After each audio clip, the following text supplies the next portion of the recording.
આપણને ખબર ક્યારે પડે કે આ ભક્તિ જે બધી થઈ રહી છે, ભક્તિ કઈ, સાચી ભક્તિ કઈ?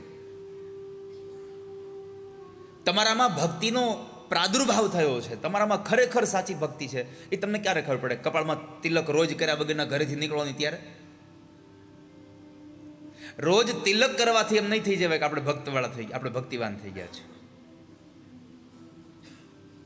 રોજ હાથમાં ભગવાનના નામની માળા ફેરવો તો એમ ન માનવું હું ભગવાનનો ભક્ત થઈ ગયો, હવે મારા ભક્તિ આવી ગઈ છે. પણ સ્વયં પરમાત્મા રામ અને લક્ષ્મણના સંવાદમાં ભગવાન બોલે છે કે તમારામાં ભક્તિનો પ્રાદુર્ભાવ થયો છે, એનું સૌથી મોટું કોઈ જો પ્રમાણપત્ર હોય તો એક જ છે, મમ ગુણ ગાવત